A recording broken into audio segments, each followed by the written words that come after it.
easiest ways to make a difference is to vote with your wallet. So, how can companies buy better for a more sustainable future? Welcome to the Circular Future, your access to thought leaders and innovations to help you be a business sustainability champion, even if it's not your core job.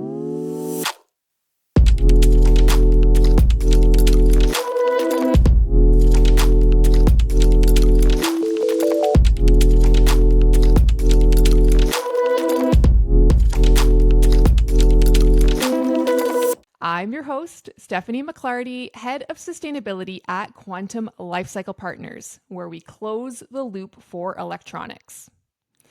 The truth is, if we keep buying the same stuff in the same way as we always have, we will get the same result.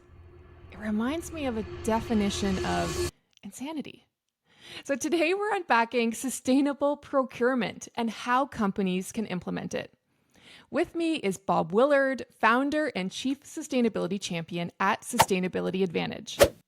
Bob is a leading expert on sustainability justifications, reporting frameworks, and sustainable procurement. Over the last 23 years, he has given over 1,800 presentations, has authored 6 books, and published 2 white papers. And I know you've been on many podcasts as well. We're fortunate to have him here, as I would personally describe Bob as a legend in our space. So welcome to the podcast, Bob. Wow, what a generous introduction. Thanks a lot. I'm looking forward to this. Well, we really appreciate having you here to share your wisdom and all of your expertise. So Bob, I know there'll be a lot of listeners who might be familiar with you. There may be some who aren't. So let's start with our first question, which is, what would be 3 things that the world wouldn't necessarily know about the work that you do at Sustainability Advantage? Right. Well, first of all, I am Sustainability Advantage. I'm just a sole proprietor. So what you're looking at is the whole organization. Amazing. A couple of things. Most people know that I had a previous life in IBM. I worked for IBM Canada for 34 years. And people assume that I was doing something to do with sustainability or procurement in my time at IBM. And I had nothing to do with those things. I was in marketing. I was in leadership development. I was in management at various levels in the organization, product support, etc. From a procurement point of view, I was on the supplier side of the equation, so I was responding to RFPs put out by customers, some from the public sector, some from the private sector. So my experience in IBM had to do more with leadership and how to be a good supplier to organizations. One other thing that people may not be aware of is I really try to walk the talk on a lot of the things I'm advocating for with organizations. And I decided a few years ago that I'd try to get my carbon footprint under control. So I decided to see how close I could get to net zero. And I entered the Canadian Net Zero Challenge.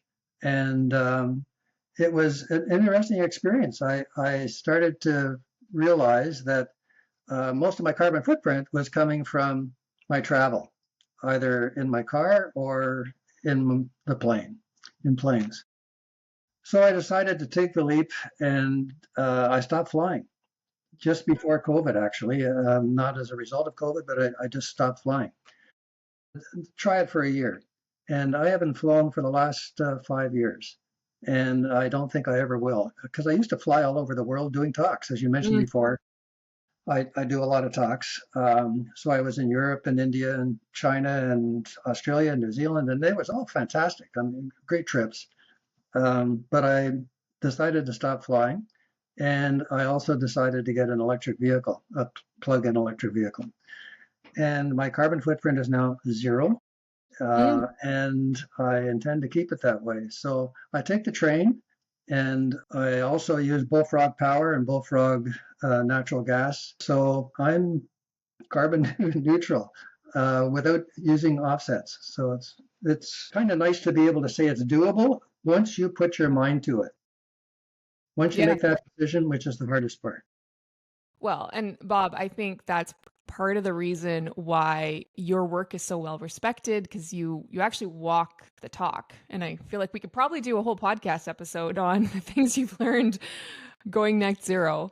But today I want to pick your brain about sustainable procurement. And I want to get started because I feel like some listeners may know what that means.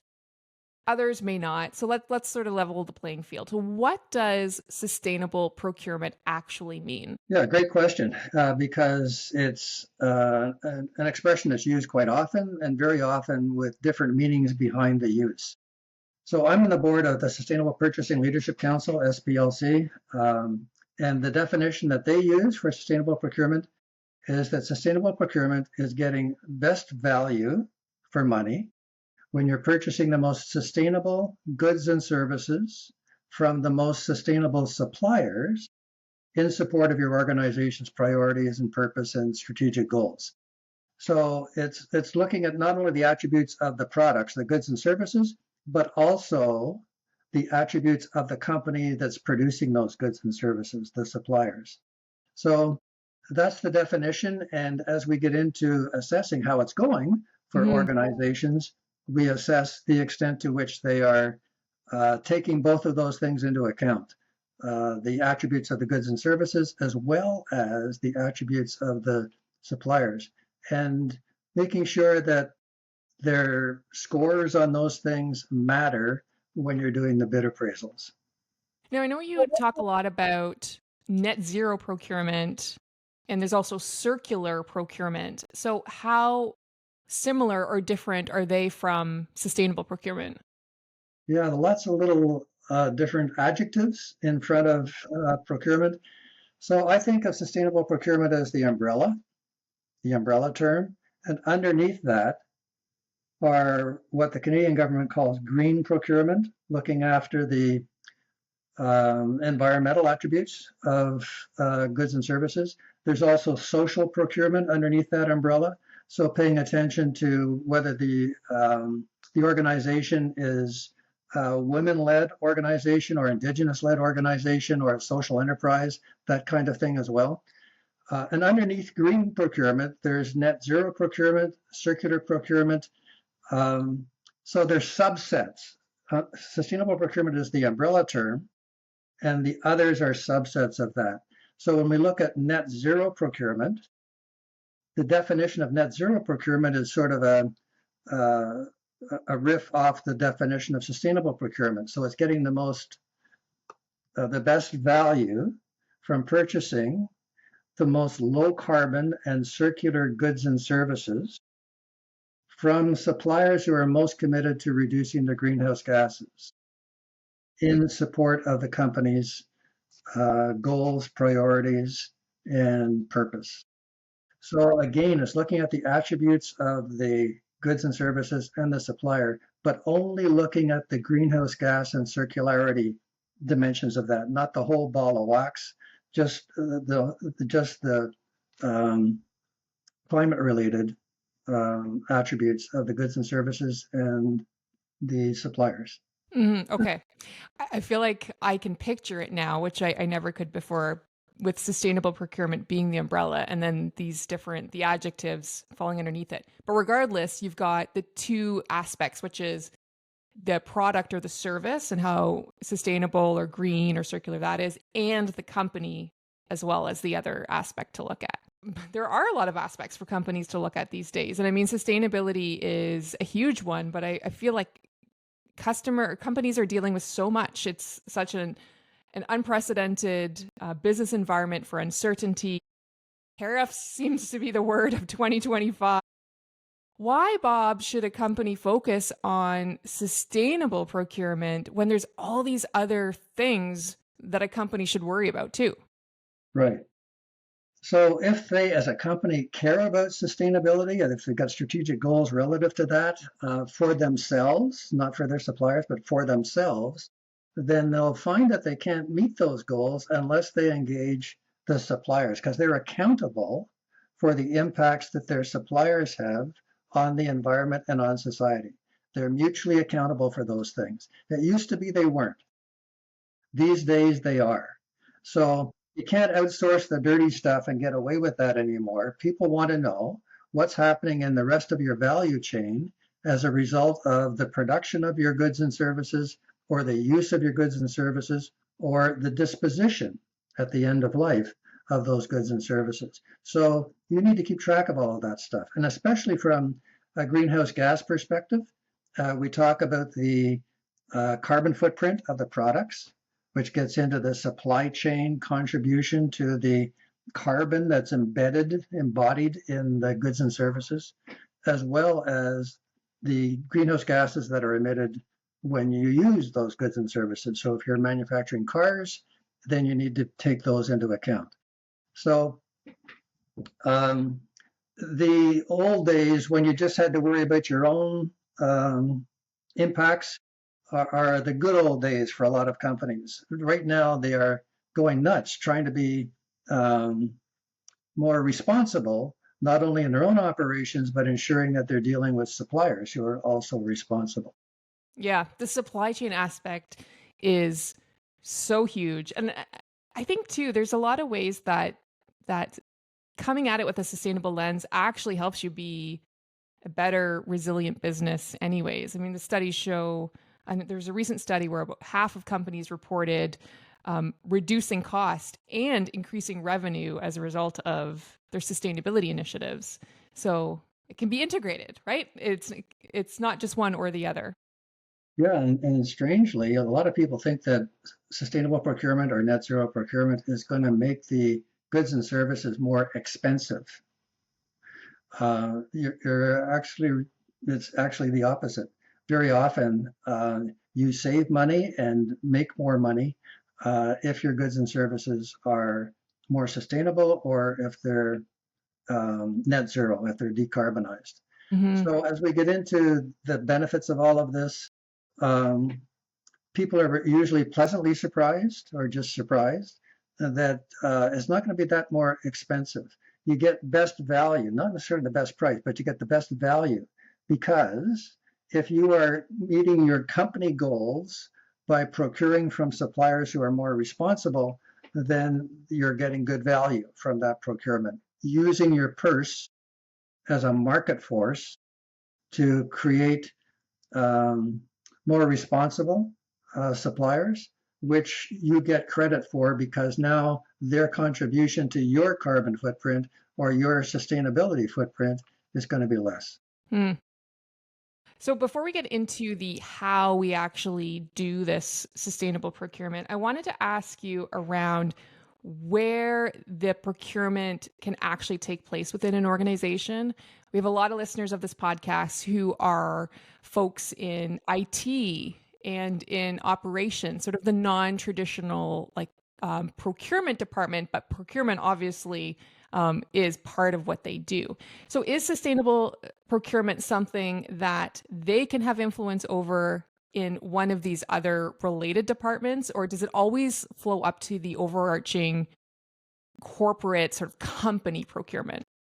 Yeah, it's both. It's both. If you do have a centralized procurement function, then obviously they're going to be doing that procurement on behalf of client or user departments in their organization. On the other hand, there are some parts of the organization that may be doing their own procurement without going through a centralized group. And again, they can implement as much or as little of these sustainability elements into their processes as they feel are appropriate. So yeah, there's no need for the operation to be central in order for this to happen. So for example, in the federal government of Canada, there's a centralized procurement group called Public Service and Procurement Canada, PSPC, and they do a lot of the acquisitions on behalf of other ministries, other departments in the government. But groups like Shared Services Canada, which are the folks with the IT responsibilities for the government, have their own procurement function as well. And the armed forces also have theirs for good reasons. So even in a centralized group like PSPC, there are people in other organizations, other ministries, other departments that are also doing procurement.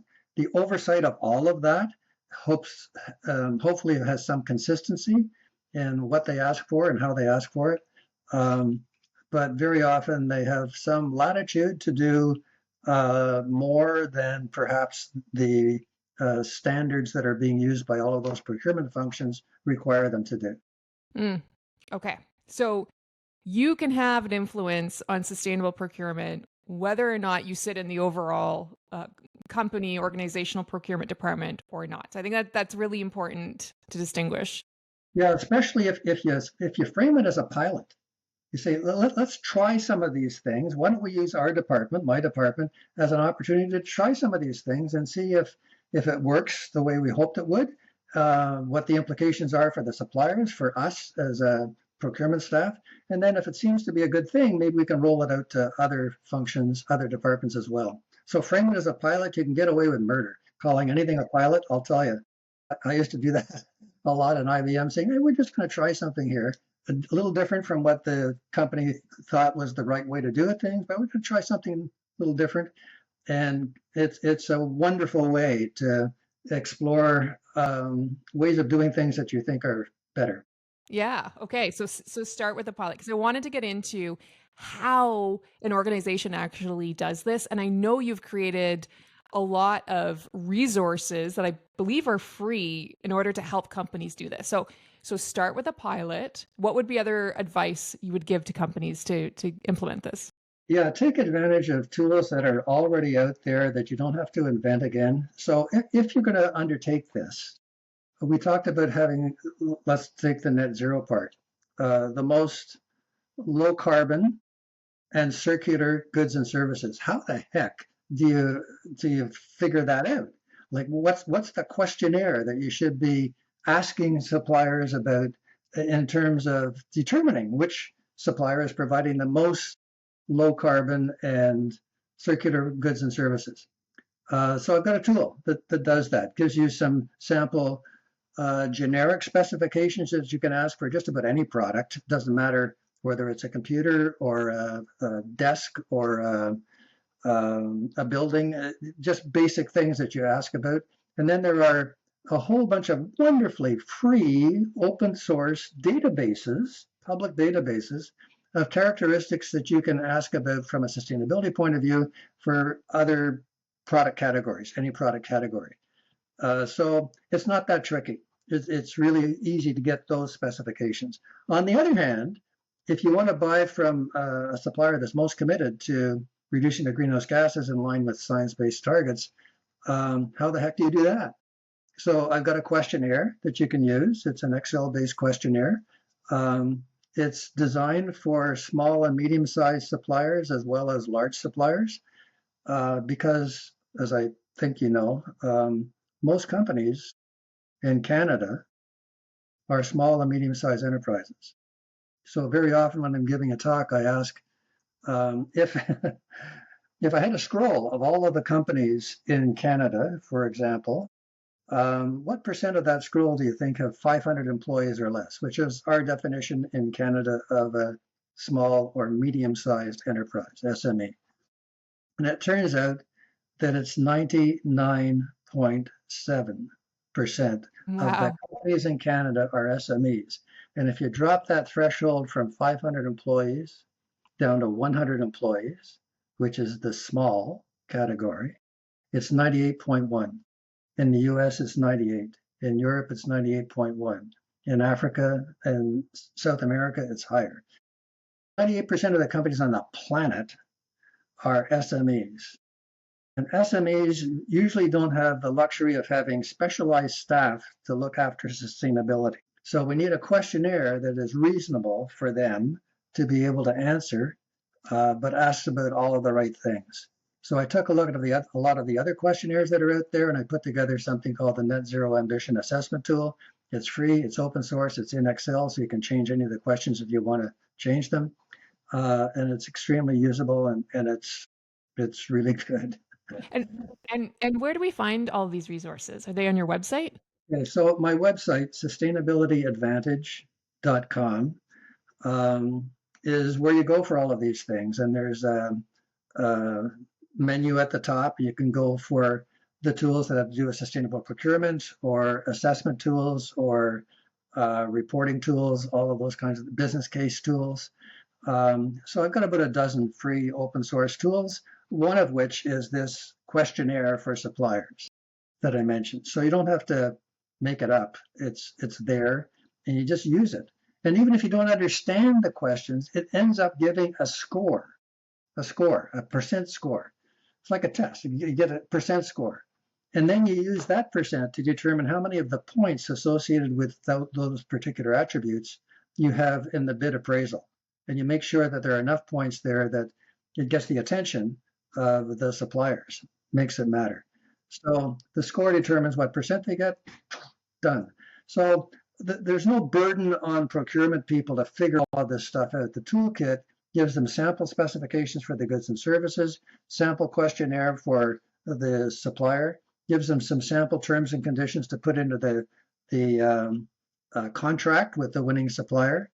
And it also gives a template for a sample bid appraisal template that would allow for the scores on the goods and services on the supplier to be determine how many points they get in the bid appraisal associated with those attributes. So we will link this in the show notes because, wow, it sounds like a lot of great tools that are free and that are to help companies. And I am also a firm believer, do not reinvent the wheel, especially in something like this. Yeah, and especially when you've got so many other things on your plate. And I want to acknowledge that procurement people are besieged, overworked with all of the demands that they get from their client departments or from their own department for goods and services that they desperately need and need quickly and all of that good stuff. So they don't have time to figure all of this stuff out or even learn about it. They just need to be able to do it. So this toolkit is really net zero procurement in a box. It's a plug and play kind of thing. Just add these things. You're already asking about specifications for the products. Add these, maybe 3 or 5 of these. And you're already asking about the attributes of the supplier, like how long they've been in business and where they are and what their revenue is. And are they going to be around long enough to honor the warranty and all that kind of stuff. These are some other questions about their sustainability or greenhouse gas attributes. So it's not that hard once you decide to do it. Okay. The other thing that I really liked looking at your resources was your signal, prefer, require a framework where you can actually like get started even before you go out to purchase something. You can signal to the market that this is important and this is something to start thinking about. Can you tell us a bit about that? Yeah, I thank you. It's really an important aspect of how you go about doing all of this. So let's suppose that you're an SME and you get this questionnaire, and it's associated with a request for a proposal. So the RFP comes out, and you're also supposed to answer this questionnaire so that they can decide how many points you get for your attributes as a supplier. Well, that could be a pretty daunting challenge, especially under the pressure of a deadline to get your answer in, your response into the RFP. So the signal idea is that you send it to them ahead of time. When you're not buying anything yet, right? Just let them fill out the question as a dry run. Like give them 3 to 6 months to answer it. And then that's the baseline that they're going to be starting from. And you may be able as a customer to partner with a supplier to help them do better on things that matter to both you and to them. So the idea is you send this out to all of your suppliers, regardless of whether there's a tender associated with this that they're going to be responding to. You send it out ahead of time and give them an opportunity to think this thing through in a way that works for them and get a score. And if they say, look, we don't have time, screw it, we're not going to do it. That's fine. They can still bid later on. They're just going to get 0 on that part of the bid appraisal. So their score is 0. They don't get any points, but they can still bid, and they may still win it with their the quality of their other specifications, and so on. So the idea is you signal it. So let's suppose you're you're a big you're a big customer, like, for example, the Government of Canada. Government of Canada has a lot of suppliers. They have about 350,000 suppliers. That's a lot of suppliers. So here's the idea. They send this questionnaire out to all of them, kind of blast it out there, and encourage them all to send in their responses as sort of a diagnostic as to what's going on in the supply chain of the government around all of these things. And you have smart tools that help assess and summarize and analyze all of those responses and so on. But it gives everybody a chance to kind of get ready for when there is an RFP and they have to update their answers at the RFP time. So prefer means that you give, so the signal part is send it ahead of time, tell them you're going to make this matter. The prefer part is when an RFP comes out and they re-answer or update their answers to their questionnaire, they are going to get more points for their score if their score is higher than their competitors on the questionnaire. So they are going to get preferred treatment. Government doesn't like to talk about preferential treatment, but anyway, they're going to get more points. They're going to get more points. Yeah. They're going to get more points. And then the require part is in the contract, where you make darn sure that any commitments that they made about plans to do better in that questionnaire, they are going to be contractually required to live up to. So that's the require part. So signal, send it to them ahead of time, prefer at bid appraisal time, give them a higher score because they're scoring better than their competitors, and require is it's just a signal that their answers are going to basically be their marching orders when they win the bid and are contracted to actually do it. I think that's so smart. Signal, prefer, require. And I'm going to use that methodology for Quantum as we move forward with our sustainable procurement. I picked that up from SPLC. I heard them doing a presentation one time and they mentioned signal, prefer, require. I thought, wow, that's brilliant. That's the way to kind of slip this in, try it out, be fair to organizations that this is going to be kind of new to, give them an opportunity to figure it out without the pressure of a RFP deadline. I think it's really important. Yeah, and it's simple too. All right, Bob, let's move into our how-to section, formerly known as our rapid-fire how-to section, but the answers were never rapid-fire. However, if you'd like to make them rapid-fire, you're welcome to. Okay, the first one we have somewhat talked about, but as someone who would sit in a sub-department, how to encourage your overall company to implement sustainable procurement or net zero procurement, especially if it's not, quote unquote, your area. Right. And to be fair, most procurement people are simply doing what their client departments, their user departments are asking them to do. So if the user department needs a new computer system, they ask the procurement department to go find one with the specifications for performance, et cetera, that the user department needs. The user department may not necessarily ask about any of the sustainability stuff relative to what it is they're acquiring. So are the procurement people supposed to figure that out, or just voluntarily add that to whatever the user department's asking about? It's very tricky for them to do that unless the organization already has strategic goals related to the specifications that they're going to add in there. So if the company itself is the organization itself is trying to reduce its carbon footprint, then they need to be able to engage their suppliers in doing the same thing because they're accountable for the supplier's carbon footprint.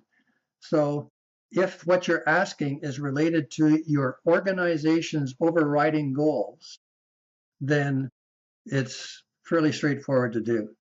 If your organization doesn't have things like that, that's trickier. That's trickier. So you'll have to resort to the pilot part, the pilot ploy, to say, why don't we try this and see if maybe this is going to be good for the suppliers and good for us? And by the way, one of the reasons it's good for the suppliers is now they've got a score that they can share with bankers or investors or anybody else on things that they may be asking more pointed questions about as well.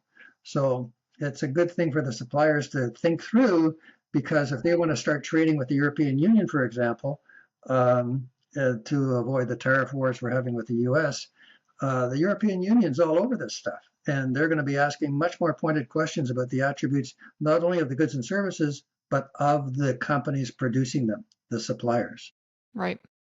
I would also suggest that for someone sitting in a sub-department, send them your website, sustainabilityadvantage.ca. Correct? .com. Okay, .com. And also send them this podcast. This is a really good roundup of what it all is and why it's important. Okay, one more how-to question, Bob. I know you talk about how it's possible to eliminate carbon footprints through circularity. So how to eliminate carbon footprint through circularity? Yeah, good question. In fact, you can't get to net zero unless you get into circularity. So if this is the company here and their supply chain, let's suppose you got a tier 1, tier 2, tier 3, tier 4 supplier in your supply chain. Circularity allows you to stay up here. You stay around the company itself and your tier 1 supplier, because you don't have to. Tier 4 suppliers are normally responsible for extracting the materials, the minerals, or growing the products that you are going to be using in your goods and services. So you don't have to do that anymore, because you're recycling, you're reusing the parts from previous products. So you don't have to go through the extraction, the refining, the manufacture of parts and so on. All you have to do is put together the parts that are being recycled and so on. So circularity reduces about 45% of the carbon footprint of the products, which is a huge deal. And then also it helps on the other end, the user side of the value chain, and reduces the carbon footprint associated with that as well, because you're refurbishing the product. And that extends the life of the product, which is another way of reducing the carbon associated with the purchasing of the product, because you don't have to purchase it. It's already there. So circularity is a means to the end being reduce greenhouse gases in the system and stop having to refine and extract new materials for new products. Use the existing products. Yes. The circulation. And as you probably know, this is what we do at Quantum. Exactly. We reuse and recycle electronics, even reduce through repair. And actually, we have a calculator that calculates the emissions avoidance of reusing and recycling. And we see, it depends on the product type, but we see that the emissions avoidance is 7 to 21 times higher for reuse than over even recycling. So basically, recycling an electronic is great, but if you can reuse it in some way, shape, or form, or parts thereof, it is 7 to 21 times better from an emissions standpoint. Yeah, powerful data to back that up. Fantastic. Yeah. And just building on that, I had a conversation with the procurement people in a municipality a few months ago, and it was my first conversation with them. So I said, so are you doing any sustainable procurement kinds of activities? Long pause. And then she said, well, yeah. We send all of our used computers to the school boards. I said, oh, great. Anything else? She said, no, that's about it. So when you ask me what's the definition of sustainable procurement, a lot of people have very mixed impressions as to what that is asking about, and what it would look like if you saw it. So I'm continuing my dialogue with them to help them explore additional ways in which they can have more sustainable procurement. Yeah, there's lots of opportunities these days for circular opportunities. We also saw too that at the recent Canadian Circular Economy Summit where we met, Right. that there seems to be a shift overall. Of course, it's happening more within certain organizations than others, but there certainly is a shift in companies caring about not just sustainability, but circularity. And it felt like for many years, we've been doing heavy lifting around the education of why it's important to ensure the right thing happens, especially with electronics, what we deal with. That recycling is a great option, but reuse is even better if it's possible. It's possible to wipe data and not just destroy the whole device anymore.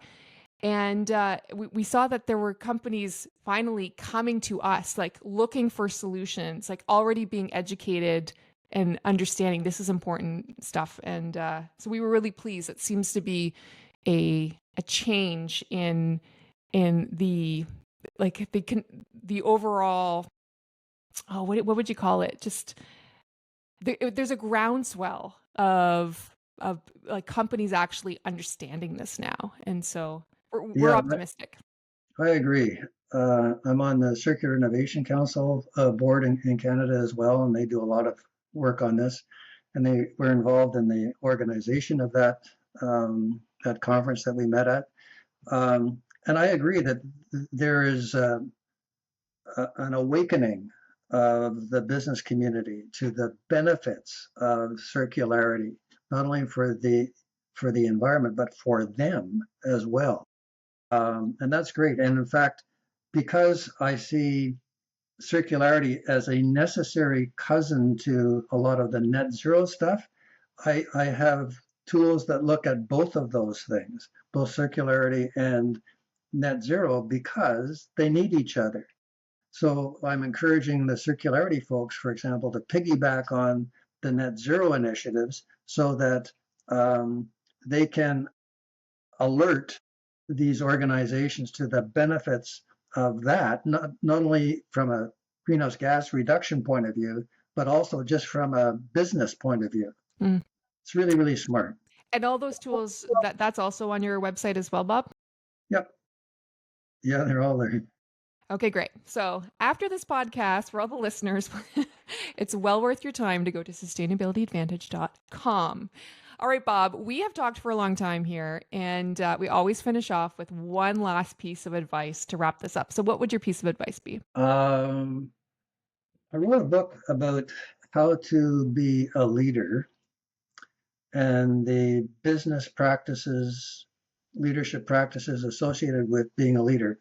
One of the 7 leadership practices that I really encourage if you're trying to change something is meet them where they are. So if you're trying to get your company to pay attention to sustainable procurement, net zero procurement, social procurement, or whatever, find out what they're already prioritizing and show how what you're recommending is going to help meet those goals, those strategies, those priorities.